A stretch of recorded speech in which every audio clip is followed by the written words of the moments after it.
Well, good evening from outside Kroger Field. Kentucky just played Georgia pretty well. Final score 13-12, like we all predicted. We don't really do moral victories in football. It's either a win or a loss, but guys, kind of feeling a little morally victorious right now after what I thought this game would be like. I think many of you watching at home expected a blowout by Georgia. I expected a blowout by Georgia. We had Kentucky leading at halftime. Kentucky led through the entire third quarter. Didn't even have a touchdown in the game until Georgia had a go-ahead rush. Ended up winning 13-12. One TD. Kentucky, 4 field goals. Alex Rayner set a school record with a 55-yarder. Also the first player to have 2 field goals over 50 yards in a single game. Alex Rayner grew up a Georgia fan in Georgia. Good for him, but still not getting the win in the end. But Adam Luckett, I feel like there's just a little bit of excitement that has been put back around Kentucky after it just sucked the life out of this fan base a week ago against South Carolina. Kentucky didn't score a touchdown. Kentucky didn't force a takeaway. And they had the ball late in the fourth quarter on Georgia's side of the field with a chance to win. Now everyone's going to be mad about the punt, but they could not pass block. No. They couldn't protect. It's 3rd and 10. Your defense was playing a well ball game. I think it's close to a 50-50 decision.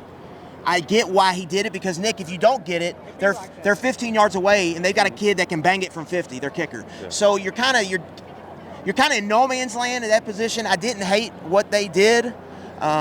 But again, I think they played a well of ball game. They needed one more bounce in that game to me. Yeah. Like the Childress overturn, I'd like to see that replay again. I didn't think that should have been overturned. Well, if it was, it should have been a completion, I thought. And here's the part it's bittersweet. This is obviously bittersweet. More people will be talking about that punt. If there's like a minute left, you're not criticizing it. If it's 4 minutes instead of 3, you're criticizing it less. Not taking a shot at the end zone before halftime. You got 9 seconds left, no timeouts. Just throw it up once. I mean, if nothing else, Brock, just throw it out of the end zone. That to me is the bigger one, because even if he takes a grounding there, you still are kicking a very manageable field goal. That's going to be a missed opportunity there. But we got 2 weeks. What the hell's going on with fumble luck? 6 fumbles by the Kentucky opponents, 0 recoveries, including the one that put the game on ice. You tackle them 1 yard short, the ball's on the ground, they recover it and get the first down. And the 3 and out. Beck drops the snap. If that ball bounces any other direction, they're already in field goal range, right? And so it's a tough pill to swallow because you don't get many chances like this from the number 1 team. Like they did the old Mark Stoops thing. They lulled them into playing in the mud. And they got this game in the mud, and they had their chances, and they just couldn't finish. It just felt like they were 1 takeaway away the whole second half. They would have got 1 takeaway, they probably won the game, and they just couldn't get it. Outside of the missed opportunities, the defense was pretty awesome. Oh, it was, but like, how does that get overturned? You called it an interception on the field. What do you see in that replay that's enough to say, yeah, that was definitely an incomplete pass? What the hell's going on? They don't even hunt. Let's go. I'm proud to be a cat today. We'll let you off. I like it. I like that energy. I like what he's having. Nick Roush, a lot of tickets were available for this game after they lost to South Carolina. More red was in here that should have been, but when Zion Childress took that back before the touchdown was called back, this place was on fire. Absolutely on fire. The fans that were here showed up, and that moment felt like something truly special just to get it ripped away like that. I still think it could have gone the other way. But. It felt like the pass goal block kick against Florida that Wallace returned for a touchdown. Like, you need something crazy like that to happen. Kentucky couldn't buy a break. They couldn't get those explosive plays. If you look at it, they were incredibly efficient. But like so many times you're like, just break 1 tackle and they're going to bust it loose. They couldn't bust it loose, and you need to get explosive plays to score in this Georgia defense. 15 quarters. They haven't allowed a touchdown since the SEC championship game last year. Yeah, and I think the bigger picture takeaway, like we've had a good feeling that this defense was pretty good, and they kind of proved that tonight. But I think the big question with this team was running game. They rolled up over 200 non-sack rushing yards with 2 scholarship tailbacks today. Like, this team can run the football, and I think leaving this game, it's a very, very good sign that that Gavin Wimsatt didn't play because it was Brock's game. It was Brock Vandergrift's game. You trusted him. You led him. Now the big weakness is the pass. The pass protection is a big problem with this team. That is what sinks them. And to your point on the end of the first half, I just don't think they had any confidence that they could protect. And so they just didn't want to risk not taking the points there. And I think ultimately, I think the bigger what if is maybe like second down there. Yeah. They probably should have run the ball. Get it. Yeah. At one point, before I run off to Stoops, It was great when Brock's got a blitzer. He's in his own end zone. It's the first drive. You're wondering, is he going to be able to handle it? He steps up in the pocket. He runs for 20 yards. Brock showed composure. The offense showed some composure. It feels like they got a bit of identity. So, it sucks. I wish they beat the number one team in the country. We're not playing horseshoes and hand grenades. They were as close as they could to winning without winning. You wish they could get it home because that would have been the biggest win in the Mark Stoops era. I'm going to go talk to him and see what he has to say. Go talk to Mark Stoops. Go, He's probably going to say that they're going to get back to work, if I were guessing. So what does this mean, Luckett? I'm confused as hell. I mean, Welcome to the sport. This is college football. Mark Stoops says it many times. It's never as bad as it seems. It's never as good as it seems. I think that's never been more apparent than how bad they looked last week, and even looking good in a loss here. Kentucky's probably about where they thought they were. It's just the record is 1-2 now instead of 2-1, the way we thought it'd be when we started predicting this. Yeah, I think you saw a team play complementary football today, Drew, and last week you didn't see them play complementary football. Like Nick just mentioned, you're out of the 1 yard line, you find a way to get it out of there, and you flip the field first drive. Where offensively, that happened multiple times in last week. They couldn't move it, and South Carolina was playing with short fields. You made Georgia play with longer fields today, and I think that was a big part of the game. And to me, there's no moral victories, but we knew this roster had talent. We know there's 8 draft picks on this roster. We know that. We know Brock Vandagriff has some tools. We know they have some talent at receiver. We know they can run the football. So now they just got to put all of that together with this defense, and they can you can picture this team going and beating some teams now and having a good season, but you are behind the 8 ball now at 1-2, and you have a brutal schedule, but you just played the best team on your slate, and you had them on the ropes, and you just couldn't finish. Now, can you build any momentum from that moving forward? What the hell got into Zion Childress? I mean, we talked about the potential pick 6 gets called back, but even before that, he was flying around the field, had several tackles for a loss early in the game.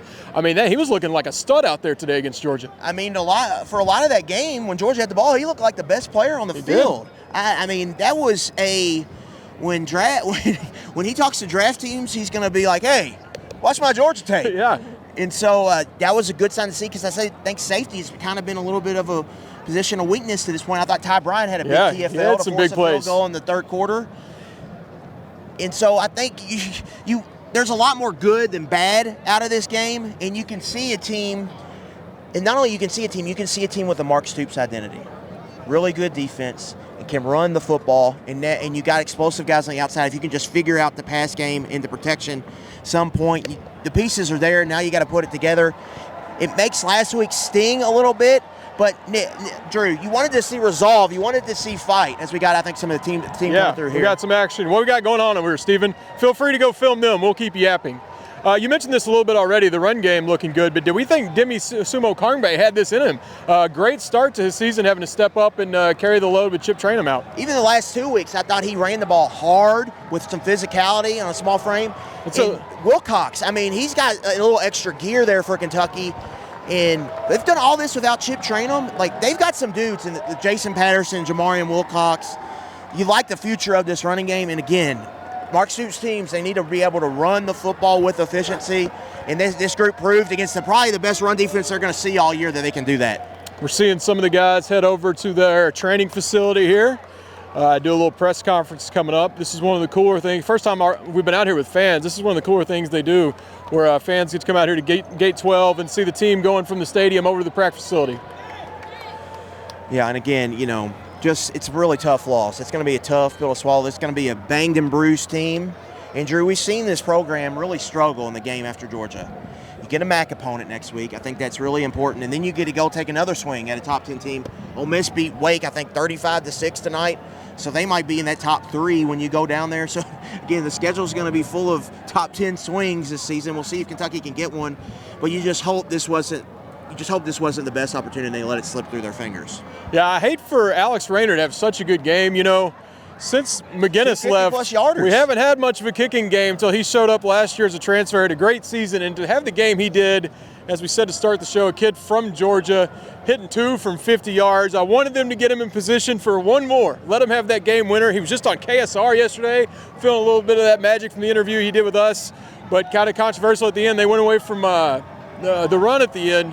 What was it? It was 2nd and 7-ish, I believe. Yeah, I need to go back and watch that sequence because that is a sequence of the game because they're 15 yards. If you get to the 35, 35 and in, I think they felt really good. And that was where Raynor, that was the end. He kicked his 2 long 50-plus yard bombs. think if you get inside the 30, I think you feel great about your opportunities there. So they were on the door. I mean, all they had to do was kick the door down, and they just couldn't get it done. And protection just kind of let them down there. Now the sequence of running the ball or not, but it's hard to not come away not at least feeling some level of good, because we didn't know the state of this football team, right? We wanted to see some fight. And we saw that, and we saw a team that can actually, you can see that football team going and winning games and being a problem for teams this year. Yeah, the fan base's reaction to last week, even though it was pretty justified with how big of a letdown was, that was messy. I mean, as we said, lots of fans gave up tickets to one of the biggest games in years. Mark Stoops was feeling a lot of heat, more heat than we've ever seen him get. But even though this wasn't a win, should bring some people back on for the rest of the year. I know a lot of people were completely checked out and would have stayed checked out if this had been a blowout like many expected. But fan base kind of coming back around. Should get it done against Ohio, and maybe we dream dreams against Ole Miss in 2 weeks. And I think it's important not to be too online. There was a packed crowd tonight. There was a packed crowd. The place was jumping. I think it was a more late arriving tailgate crowd. And Georgia fans got in, but I even think online there was overreaction. I've seen a lot more Georgia fans in the stadium than that. They travel well. They always do. That was one of the more lighter Georgia crowds I've seen. I think there was a little bit overreaction there. The place was 90% full. Now, it would have been a sellout if you win, and there's obviously some of that, but that's still, I think we a little overreaction to that. I still think the fan base is bought in overall for this team, and I think you'll see a really good crowd next week, as long as you have good weather and you don't have rain or anything. But I think people on the fringe or on the outside, they probably won them back tonight with that effort. We're going to go find out what Mark Stoops is saying right now, but a pretty cool atmosphere out here after a tough loss, but fans still being very supportive, meeting all the players as more and more come through. Steven, behind the camera, this is a lot better than last week where you and I were already in the parking lot in the third quarter doing this. We made it to the end of the game. We're getting better and better. But we're going to sign off, go enjoy more of this fun, hear from Stoops. There's Brock Vandegrift coming through. But for Adam Luckett, Drew Franklin, Nick Roush, who was with us a little bit ago, Brock Vandegrift, who just walked by, we're going to sign off. Kentucky plays Georgia close, 13-12. Fall to 1-2 on the year and 0-2 in the SEC. But they won some fans back tonight.